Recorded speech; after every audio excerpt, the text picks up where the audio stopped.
What's up? Welcome into this Wednesday edition of Pushing the Pile, brought to you by FanDuel Sportsbook. Make every moment more. Jonathan Jones joins the program. Lead NFL insider, CBS. Sergeant Kyle Long. Beast. Joins the show. Sergeant Kyle Long.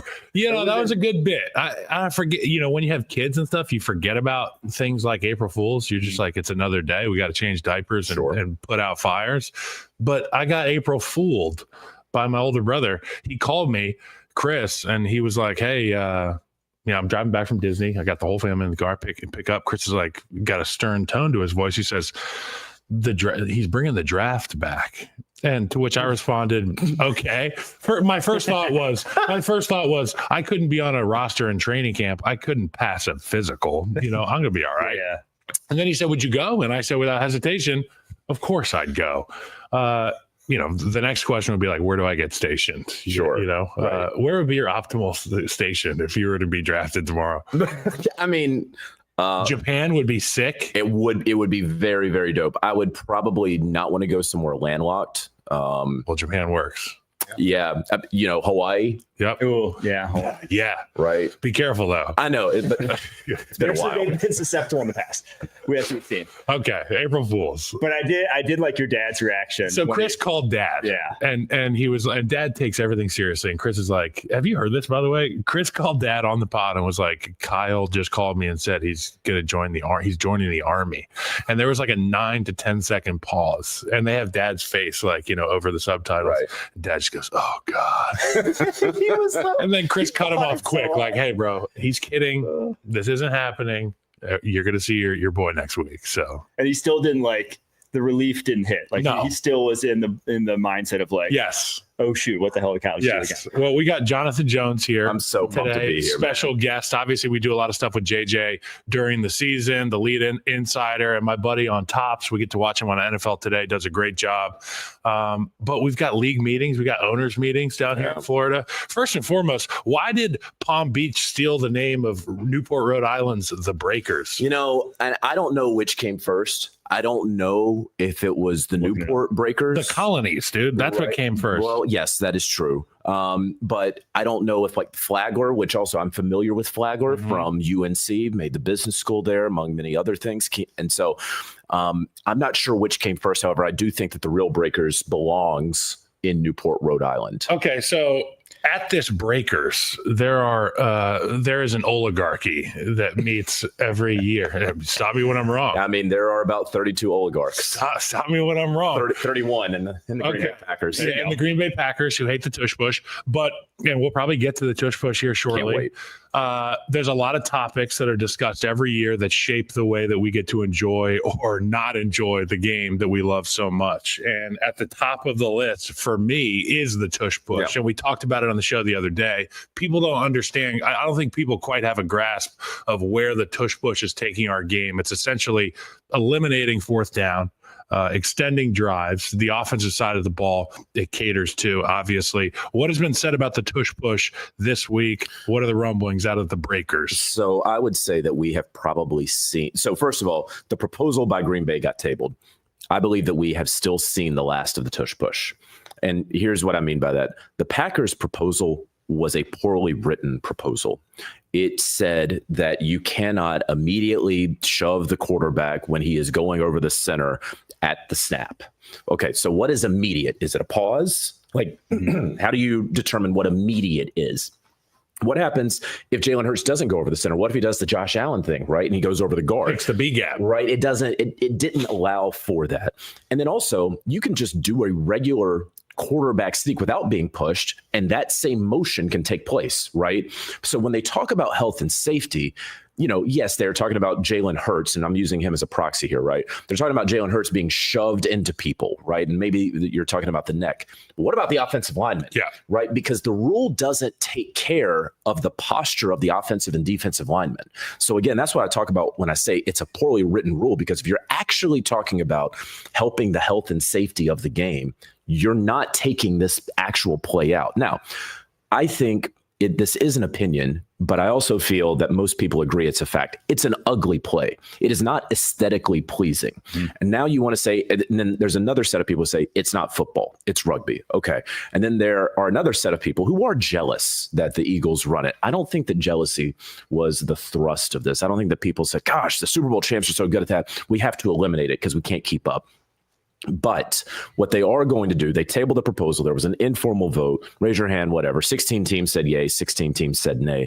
In the NFL, you need 24 yeses or nos to move forward. Pretty interesting down the middle, right, on a tush push play. Now, they, I think, all knew going into it that whatever their actual feelings were, they didn't have to really put them out there, right? And you'd think that there would be more no's turned to yeses than yeses turned to no's, right? A lot of times at these events, like the meetings took place on Monday and Tuesday.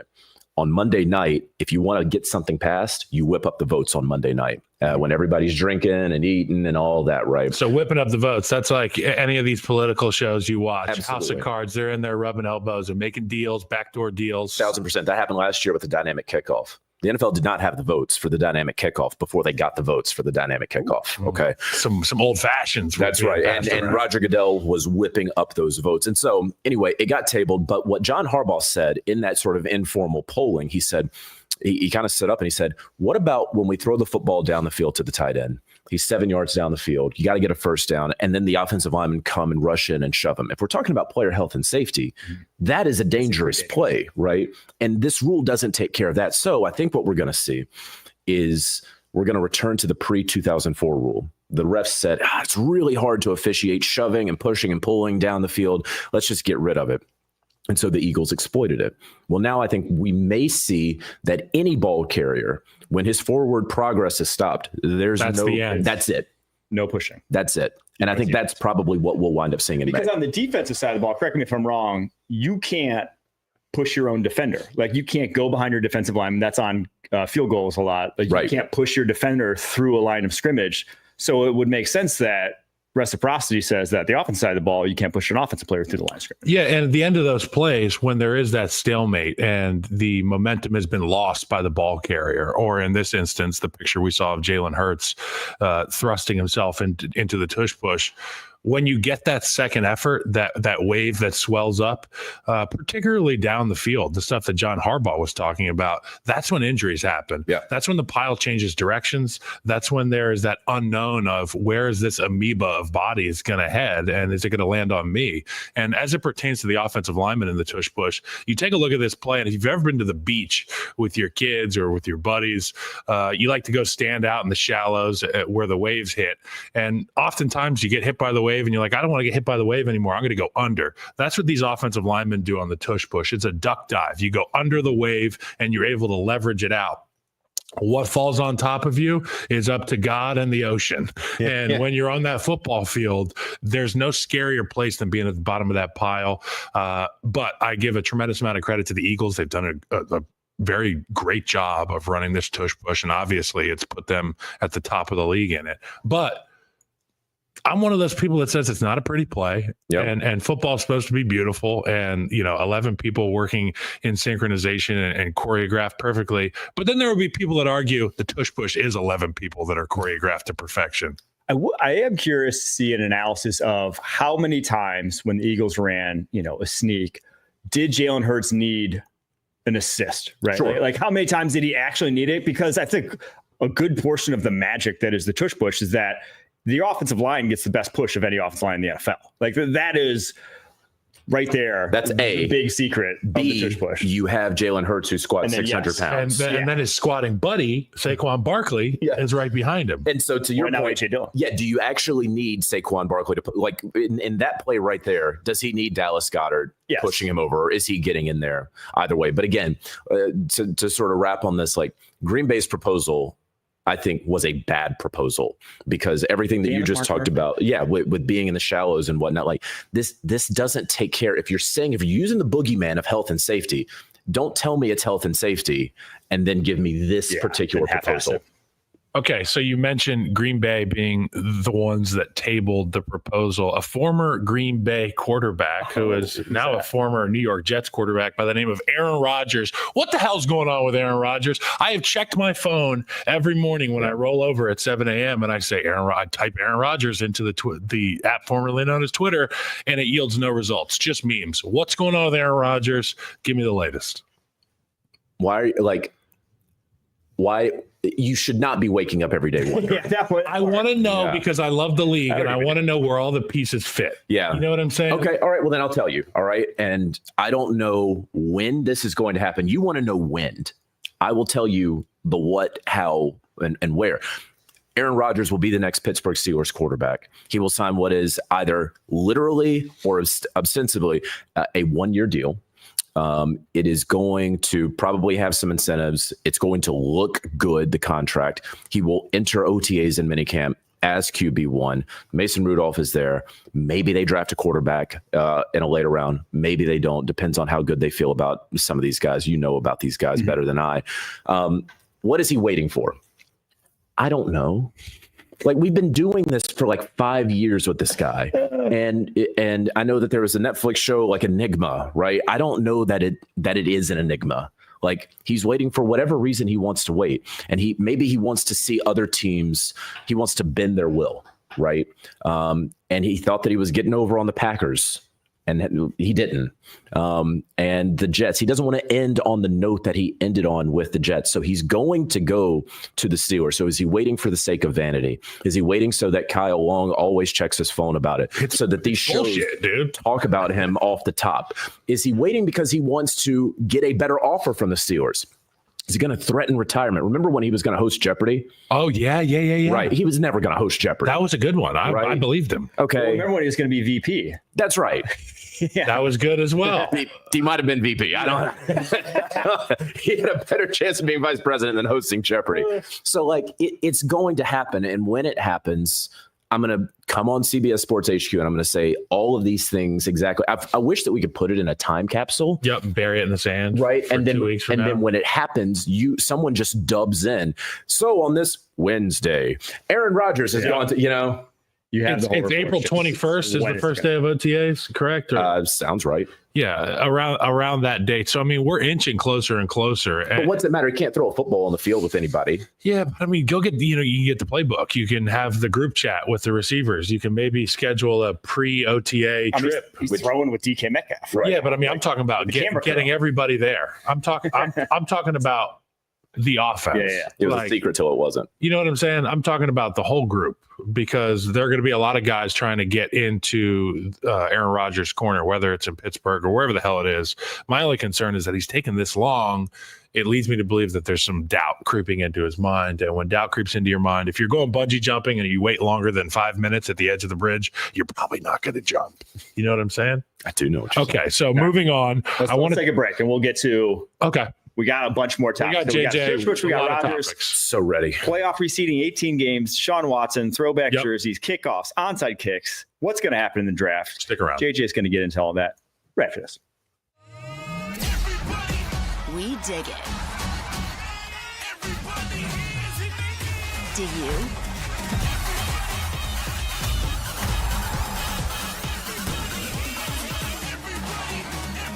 The Pro Volleyball Federation on CBS Sports Network.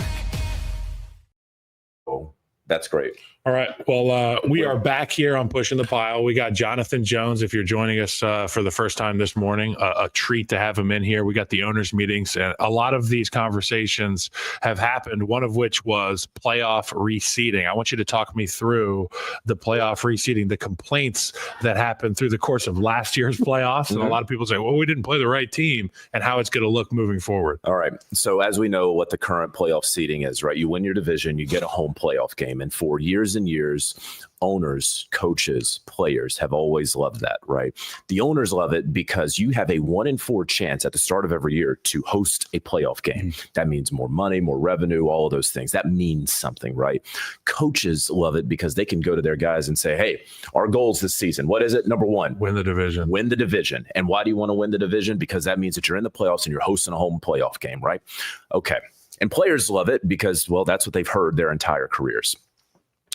So I hear the division has to mean something, and everyone says it because they've always said it.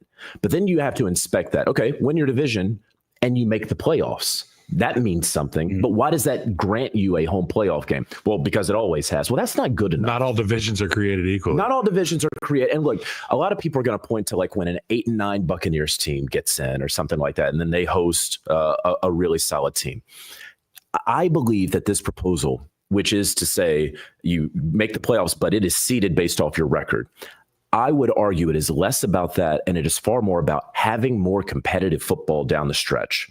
How many week 16, 17, 18 games do we watch that are dogs? Yep. Right? That are backup quarterbacks, that are teams that are tanking. It's drafts. It's draft status, right? Essentially. And so, but these are division games. Shouldn't they matter? Yep. Right? Shouldn't Jalen Hurts be out there playing and not Tanner McKee? Like all of these, it happens everywhere, no matter if you're at the top of the standings or at the bottom of the standings. And so if you make it to where these games, Philly and Washington at the end or Atlanta, Carolina actually matters more, I would argue that makes the divisions matter more because now you get more intense division games at the end of the season. We backload the schedule. And so and then lastly, and here's why the owners will ultimately pass this, I believe, whether it's this year or next year or the next. Better games in the close of the regular season means higher ratings, means more ad dollars, means more money in everybody's pockets. So what is the change exactly? It will be just essentially free for all. I mean, whatever your record is, that dictates where you got it. 1, 2, 3, so 4 down. Last year, the NFC Vikings proposed this. It would have been Lions 1, Vikings 2, Eagles 3, Commanders 4, Packers 5, and then I believe Rams 6. So what you would have had here, we all remember the Sunday Night Football game where it was Lions Vikings. Yep. And there was so much on the line, right? It was the division. It was the 1 seed. The loser would go to the 5 seed, right? And so if you change this, for example, you still get an amazing game because you have Lions and Vikings going for the 1 seed to get the first round bye. And the loser, well, you don't go to the 5th seed and go on the road. You get the number 2 seed. Yep. How you just played a 17-game season, Kyle. Like that matters. 17 games matters, not 6 division games. Body of work, not the 6. Not the 6. And my last point to that is when we had 16 games, 6 division games mattered. Now, literally, statistically, check my math on this, but 6 out of 16 is more than 6 out of 17. So now division games literally matter less. Yes. So why do we keep acting like winning division should grant you this postseason nirvana? This is great for football. I mean, it really is. And if you feel like there is a lull in the season, this should be the thing that can come in and kind of pick you up where you feel let down as a football fan. And to your point, you want to see these superstars out there every week, and these games should matter. And for the Vikings, they shouldn't go 1-5. You know what I'm saying? That just doesn't feel real to me. Mike, what do you think about this? Every day we stray farther from God's light. To me, we changed it too much too quick right here. We already changed the format to 7 teams, which I hated. 6 was perfect. 6 and 16 games was about as perfectly sort of symmetric a playoff format as exists in and the 2 buys. Yes, that was 2 buys. It was like that was as perfect and symmetric as it exists in like any sport. And then we screwed it up with 7. Now we're going to just be a free for all for you still get the auto entry if you win your division. But if you win your division in the bad division, when it's like, what was that year? The Seahawks went 7-9. Right. They're the last seed, but they had the Saints at home and they won that game when they came in the playoffs 7-9. You never know. I think it still adds something. And again, I am of the opinion that I think it's a quite fair argument to just say we've done it forever and keep it that way. Yeah. I think that is in and of itself a valid argument because the NFL and football is a very tradition-based game. So I am opposed. We've always done it this way, so let's keep doing it that way. Well, non-traditional as of late has been the length of the season. We've seen it increase to 17 games. When I was first playing, it was 16 games. And now I have 18 games on my paper, my little piece of iPhone paper right here. So 18 games. And you know what? It doesn't come to us as a surprise to me because when we're discussing these franchise tag dollars, when we're discussing what a middle linebacker is making now, it's clear to me that the dollars and cents are so high now that they're trying to find a way to get the most out of this. And the back in my day kind of guy says 18 games, so what? 25 million a year. Like, let's go make 25 million a year as one of the better guards in football. Sure. Make play 18 games and then the playoffs and get out of Dodge and live on the water. So how about this? If you get an 18th game, you're making $25 million a year as a guard with 17 games. Yep. 18 games means there's going to be more money. It's going to be $29 million. And they're going to pay you for playing that extra game. Do they adjust contracts? Did they, when they went from 16 to 17, adjust contracts just as a pure multiplier? So that's up to agents and that's up to teams. Oh, so they didn't adjust any previous contract?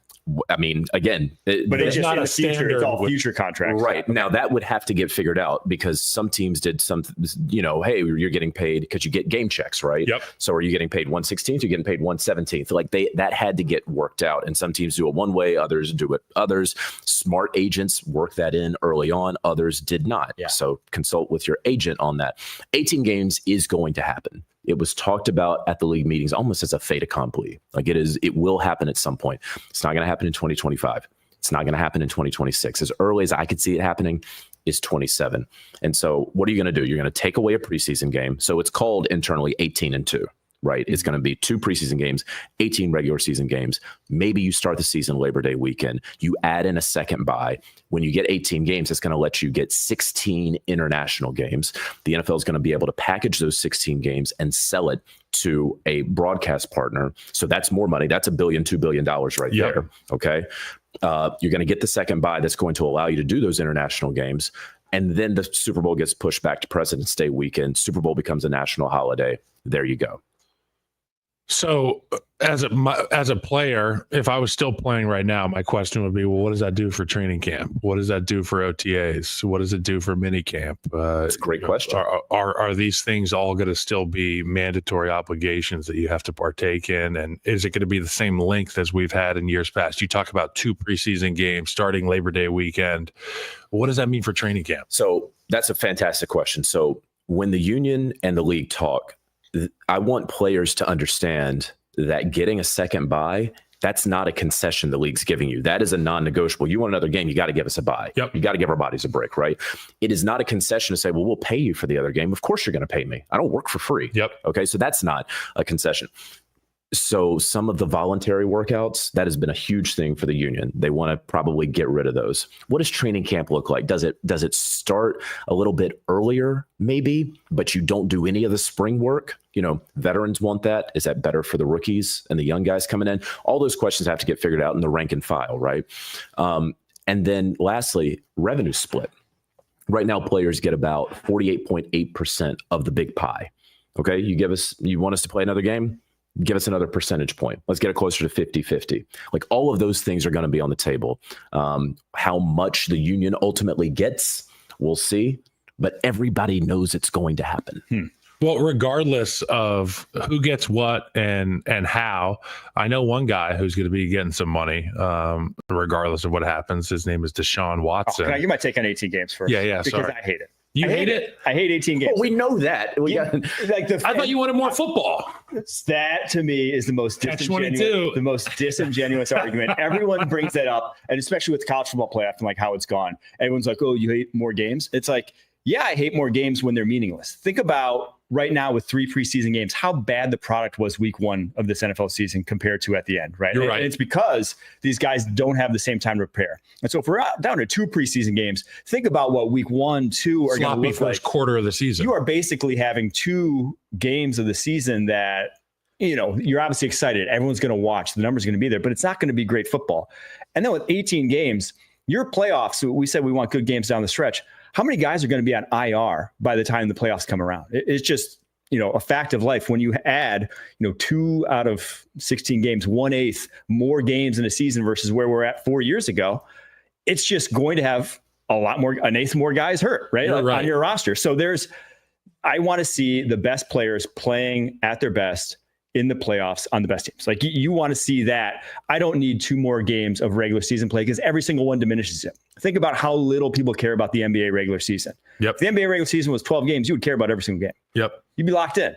That was the beauty of the NFL. The more and more we try to bite out of this apple, yeah, you're going to make more money in the short term, but I think you do risk losing people long term. With what I said and my, old man yelling at cloud opinion on it's like, you're making so much money, you may as well just do it. Just like bite the bullet.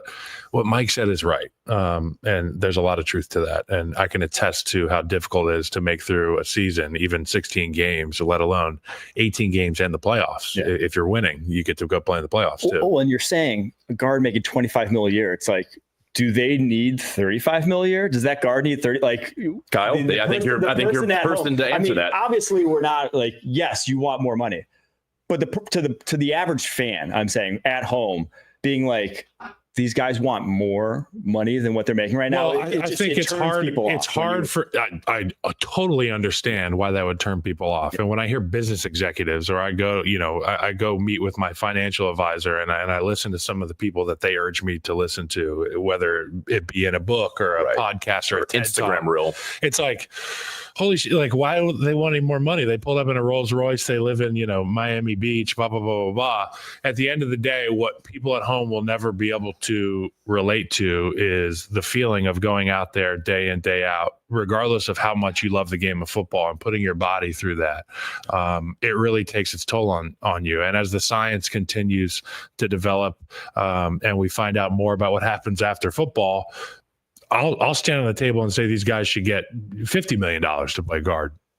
Not debating that, but you're also adding, again, like you just mentioned, the toll it takes on you. 18th game is going to take a toll. Like 100%, but you dangle that carrot. If it's big enough in front of my face, I'll run till my legs don't work anymore. Yeah, and that's the athlete perspective and the mindset. And also it goes back to your earlier question about, yes, can the body hold up through all of those games, right? It's a fair and fine question. So how do you ramp up for that week 1, week 2? They're going to have to change the IR rules, right? You're going to have to allow more guys to come back. You're going to have a longer season, so you may be able to come back a little bit earlier than usual. Yes. Okay. Are we good to move on to Deshaun Watson now? Deshaun. Very wealthy guy. Okay. Tell me about Deshaun Watson. I heard Jerry Jones. He said he didn't know who his agent was. No. Jerry Jones didn't know Micah Parsons' agent. Who actually happens to be Deshaun Watson's agent. Deshaun Watson's agent. Right. There's a lot going on there. What's the latest with Deshaun Watson, the Cleveland Browns? What's coming out of Cleveland? All right. So he signed the 5-year fully guaranteed contract. Had never been done before in the NFL. First round pick, fourth round pick. I think that's right.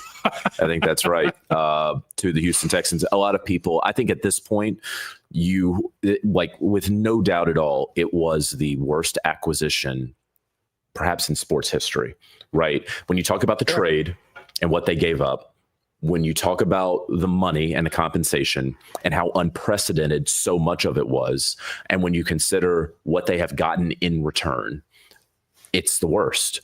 And so Jimmy Haslam, the owner of the Cleveland Browns, said to a group of reporters at the Breakers, he said, yeah, it was a big swing and a miss. You said it. The three of us know that, right? We do know that. But Deshaun is still employed on your roster. You are still paying him $40-some million this upcoming season. He is still rehabbing from that Achilles with, I'm certain, the thought that he is going to come back and play at an all-pro level in 2025. And you were already saying that was a big swing and a miss. Look, you're not doing yourself or your team any favors. It was shocking to hear. Now, as a journalist, I never want to tell these guys, well, don't tell me the truth, right? No, I appreciate that you have told me the truth. But could he have said, hey, that trade has not worked out so far? Yeah. Could he have said that? And that's what we would have heard more from owners. It was a stunning thing to hear, even though we know it to be true.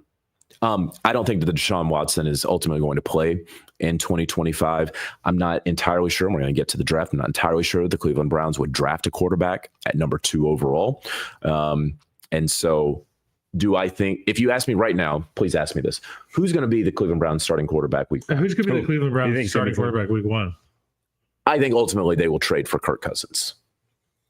Because they have to, because sometimes the NFL, it's just Occam's razor. The arm was weak in the dome. I can't imagine it being much stronger on Lake Erie. That gives me an eerie feeling. Okay. And in the division that has only outdoor stadiums. Yeah. Okay. Well, it's just going to be out there okay. So the quarterback they have on their roster right now is Kenny Pickett. Yep. They sling it.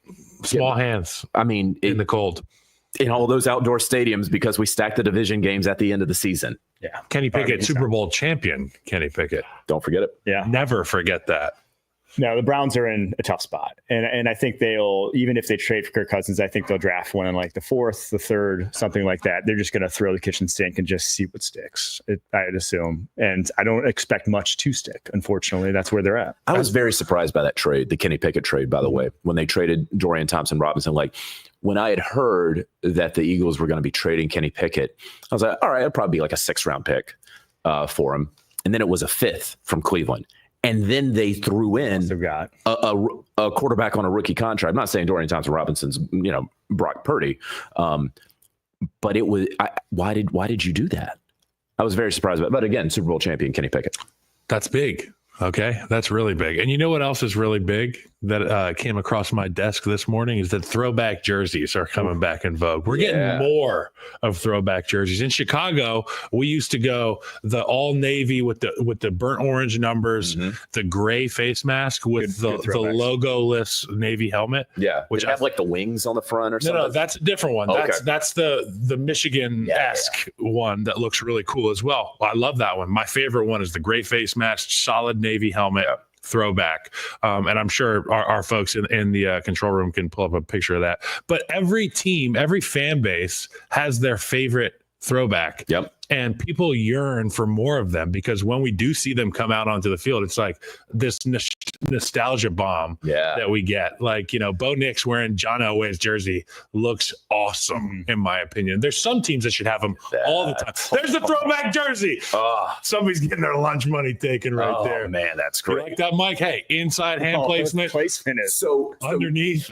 Keep this image up because this was also at a time where you guys only had one helmet. It was the one helmet rule because they didn't want to change all the helmets for that was my helmet every week. That was your helmet, and they just took the decal off. Yep. And then after this game, they put the decal right back on. Shout out to Tony Medlin. Okay, Tony Medlin, shout out. Now what you can do, and they changed this rule a couple years ago, you can have different helmets. And so the Tampa Bay Buccaneers can bring creamsicle in, right? Because you couldn't do the creamsicle with the pewter and the gray, right? Ooh, Baker. And so you have that, right? The Philadelphia Eagles, they can wear that Kelly green. Like they always wanted to wear the Kelly green jerseys, but not with the midnight green helmet, right? And so they added those things. So now the rule over the last couple of years has been you can wear a throwback or an alternate jersey, right? So like the Seahawks, that neon green, some combination of throwback and alternates. You used to be able to wear those 3 times in the regular season. Now you can wear them 4.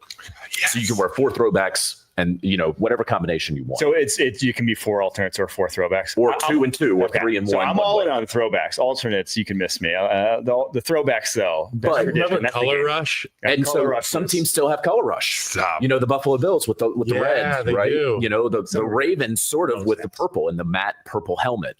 And so not the piss yellow Jag. That was so bad. Marathon runners piss. With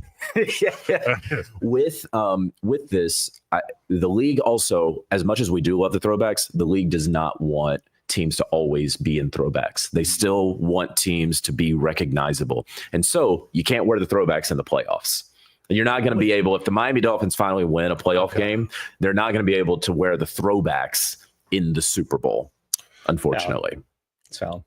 I like that. I love the throwbacks. I do too. I'm about that. That one of my favorite. Okay, so 2 topics pertaining to kickoff special teams. We've got the kickoff rules. Yeah. What's the changes going to be happening there? So we know at this point we're comfortable. We're used to the dynamic kickoff, right?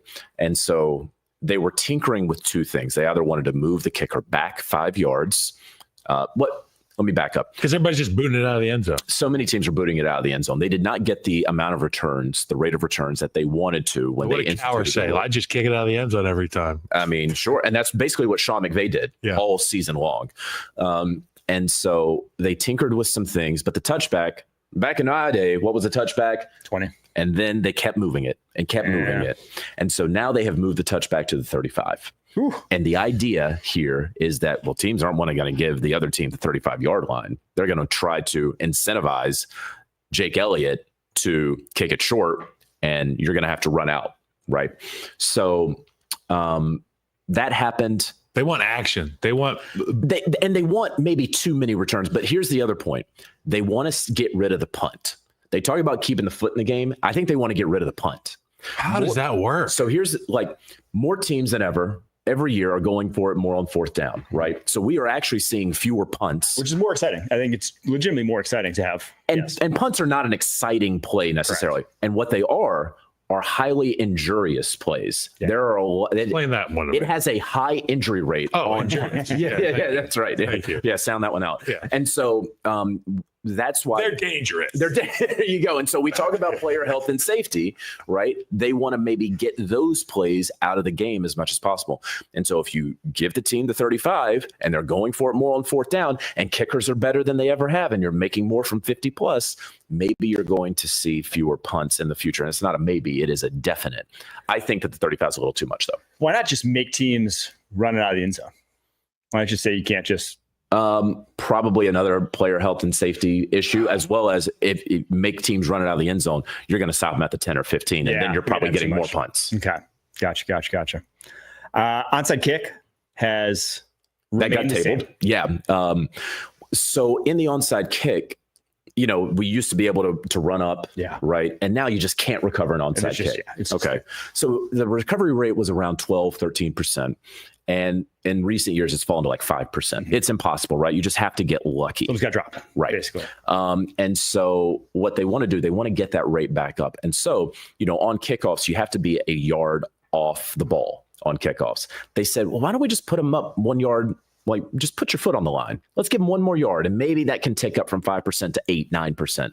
So we don't know about that. So now you may be able to overload. They're going to tinker with this. And in the May meetings, I think that they're going to hopefully have some sort of solution that they can go to. Maybe you can put 8 on one side but we got to be able to get more onside kicks. I love onside kicks. It's so exciting. But it should be hard. It should be hard. It should not be There's impossible. a reason we celebrate when it happens. 5% stinks. Right. 5% is just 1 in 20. That kind of ruins it. That means you're going to get like 2 a season. That's right. And I think you, and like the surprise, also we've gotten rid of the surprise, right? Because you do have to declare it. They did change where it is not, you can declare the onside kick at any point in the game. Because remember, in the Super Bowl, it's the end of the third quarter, Kansas City Chiefs are getting crushed, and they couldn't even attempt the onside kick because the rule was in the fourth quarter. Is there any conversation up there at the Breakers about coaches returning to awesome suits and hats? Didn't Jack Del Rio try that? I just am a huge fan of the old footage. Who was the 49ers coach that was all about that in the mid-2000s? There were so many coaches. I remember. Nolan? Yeah. Was it? There were so many coaches from like the black and white film days that you would watch and be like, this guy is just sharp as hell. NBA coaches did it a while, and then COVID happened, and everybody wears tracksuits. And I can't stand it. And so I was so happy. I went to the NCAA tournament games in Providence, and I got a suit-on-suit game because it was Arkansas versus St. John's. It was Calipari versus Pitino. And so I saw the assistant coaches come out, and they were in suits, and I was like, oh, we're getting a suit game. This is great. Right? I went to Carolina. I see Hubert Davis over there in a suit. Hell yeah. Like, get rid of these quarter zips. When, like, hey, show up. You're not wearing a quarter zip to church. Nope. Right? This is our cathedral. Yes. I think it'd be cool if they wore jerseys like baseball managers. That would be sick. Yeah, with numbers. Yeah. Be looking at Andy Reid's big old baseball butt all day. Andy Reid. Love Andy Reid. The April Fools of him without a mustache was good, too. That was really good. We got to take a break here. All right. We're taking a break. After that, we're going to get to some draft questions for JJ here. Guys, can you feel it? Legends were born here. History was made here. These are hallowed grounds. Hallowed grounds? The NCIS squad room? Well, I wasn't talking about that, but I was talking about Augusta National. All right. It's finally time for the Masters. I hear it's a tradition unlike any other. All right. We got JJ joining the program here. NFL draft. Who's going top 5? What's top 5 going to look like right now? We'll go top 3. Top 3. Okay, what's top 3? Can I go top 3? Because then I like think 4 and 5. Top 5 gets a little hazy. Yeah. Cam Ward is going number 1 to Tennessee Titans. Woo! And like, here's what's going to happen. Every year, the league really leans on the team that has the number 1 overall pick. That even the obvious thing, they want to save the intrigue for the draft show. Yep. Right. Planted fake trade rumor. So there will be no confirmation from the Tennessee Titans that they are taking Cam Ward. They won't even tell Cam Ward. Until the card is in. But he's going to the Tennessee Titans. Cool. Okay. Number 2, the Cleveland Browns are picking. So they have 3 options, right? You got Abdul Carter. Yep. You got Shedeur Sanders, and you have Travis Hunter. Abdul Carter, look, they just re-signed Myles Garrett to a record-breaking extension. You have Abdul Carter, who doesn't have a very good shoulder, who has a stress reaction in his foot. There are some concerns there, right? He's not clean, right? Certainly not medically. Shedeur Sanders, is he the number 2 overall selection? And everything that comes with that at quarterback. If you strip away his last name and you just say that guy over there is player X and you watch his film, are you saying that guy goes number 2 in any draft? I'm not. Okay. And then you have Travis Hunter, who I don't know what position you play. I'm not pretending to know what position you play him at. Nor am I. But do you know what I know coaches in the NFL love? They have egos and they believe that they can do anything. And so you give them a player like Travis Hunter and say, figure it out. Oh my gosh, coaches love that. They'll be fighting for time to have him in their room, which is also the cool part. And he has clean character, and I'm not saying that means that these other guys don't have clean character or anything like that. He had a rough spring. Yeah, Girlfriend. So winner. he has clean character, clean medicals. He can play 2 positions at a very, very high level. He won't play every snap in the NFL. We know that. And so if I'm the Cleveland Browns, logically, as I just took you all through that, like the answer to me is obvious. Yeah. It's Travis Hunter, right? And then at 3, you have the Giants, who do you take Shedeur at 3? Do you? I don't. Do they? Dude, I have to pretend to know what Joe Shane. Getting that brain's not somewhere I want to be. I don't know that they know just yet. I could You got to listen to his kid. Yeah, right. Same one that was like, hey, his teenager one. You only get to do this thing once. Why don't you swing for the fences? You know what I'm saying? Like, well, if he listens to him there, then it's Shedeur Sanders at 3. Yeah. What's the worst that could happen? We get fired. We're gonna get fired anyway. I will say if Hunter's off the board, Abdul Carter, I think he's awesome. They have Kayvon Thibodeau. They have Brian Burns. They paid a lot of money to both those guys. Drafted one highly. Like, does he see the field there? It'd be difficult to right away. Now, I think he's much better than the next position player if they're not going to go Shedeur. But yeah, it makes Shedeur more attractive to me if that's my only option. If it's Travis Hunter, though, versus Shedeur, give me Travis Hunter. You put Abdul Carter out there in Cleveland opposite Myles Garrett. Oh, it's crazy. And the best player, the most gifted player perhaps that has ever walked through the doors in the National Football League from a physical standpoint gets even better. Yeah. And gets more opportunities to go predator on everybody. And not only that, Abdul Carter, who, if you watch him, I mean, I know that the rap sheet right now is the foot that came up around combine time. It was a combine stress reaction. And the shoulder. Yep. We've all got shoulders. Yep. And we can all learn to play with them, you know, if we've got a labrum issue or something like that. So I'm not exactly sure what he's going through, but he'll figure out how to work with the shoulder. The foot thing, I'm hoping, is just a one-off deal. You hope so. Obviously, it's concerning, but when you watch the guy play, he's one of those rare athletes, specimens, explosive types, and I think that he probably heals better than most people. I would be itching to get that guy in the building opposite Myles Garrett in Cleveland. And then at the number 3 pick, I would have had Travis Hunter there with Malik Neighbors. And that can happen. And what you just said can absolutely happen. Can you imagine Jameis Winston breaking the huddle with Malik Neighbors and Travis over Hunter Russell Wilson's dead body? I'm just saying, bro, because they're going to have to go out there in training camp and sling that thing around. And, you know, do we believe that they both Brian have great Dable, arm talent, but I want somebody who's fearless, and Jameis is fearless. Do we believe that Brian Dable watched every single snap of Russell Wilson's career, like you said? Do we believe that? He could have. I mean, you know how these things go. Yeah. It's bang, bang, boom. You know, you can line them up 2,000 reps in a row. You can get through it in a couple days. I mean, I'd love to do the math on that, right? Russell Wilson career dropbacks. 2012 was his rookie year. That's right. I would say that, you know, with 16 games, let's say 19 games average season for him. Okay. That's 70 snaps a game. I can get his career dropbacks. 1 sec. I got it from PFF So we're looking at 1,400, 1,500. So 7,707 career dropbacks. He didn't watch all those. 7,000. Put it at 30 seconds per, right? 7,000. So no, it's not 30 seconds per. I mean, you got to watch end zone and sideline. Well, I mean, if you really want to like make a point to get through all 7,000, you're picking one. So it's 30 seconds per. That's 64 hours worth of tape. Did he watch 64? 3 days? That's almost amazing. Yeah, he didn't do that. I don't think he did. And I don't think that Russell Wilson watched every snap of the New York Giants. It's not Ozempic, it's meth. Ryan Dable has been doing in his film room, watching Russell Wilson over the course of 4 days straight, no food. Man, it's like a Warcraft player, just sitting in there, doesn't leave the computer. He's just, Mom, bathroom. Actually, I need some coffee. I need more coffee. So to throw back to the start of the show, crazy that I found the Breakers in Newport, 1895. The Breakers in Palm Beach originally opened 1895. Now it was rebuilt in 1925, but same year. Wow. Same year. How crazy is that? That's wild. Do you think that they even knew that one another was named the same thing? Probably not. Right. Like in World War II, like that things are going like, yeah. Hello, we have the same name. That's incredible. I want to learn more about that. 1895. Yeah, by Flagler. No air conditioning down here back then. That was brutal. I'd rather be in Rhode Island, honestly. All right. Anything else from the league meetings stick out to you, JD? Well, speaking of the Breakers, like it was funny.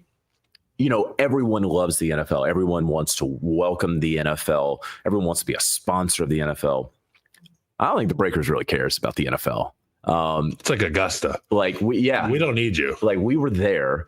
And first of all, the Breakers limited each team to like 6 rooms per team, which they didn't have those limits when we were last there, maybe 3 years ago. I want to also be clear. I did not stay at the Breakers. I did not ask CBS to put me up at the Breakers. Stayed at a courtyard around the corner. Good coffee? No, terrible coffee. I wasn't using the water. But they wouldn't let the NFL or anyone film with the Breakers in the background. So I think they got some complaints from hotel guests the last time who were just like, I don't want to be on camera. And you would think any place that's hosting the NFL, like, oh yeah, show it off. Here you go. We're beautiful. They don't need it. They don't need it. It's peak season right now. They don't want the NFL and me wearing my red lanyard, and they don't want us walking around there in our tech pants and all this, right? And so I would not at all be surprised if that's the last time the NFL is at the Breakers. They'll go out to the Biltmore in Arizona probably next year. They were in Orlando last year, but also that's peak season. That's spring break. Yep. These places actually don't need the NFL to come through right now. They could be losing money.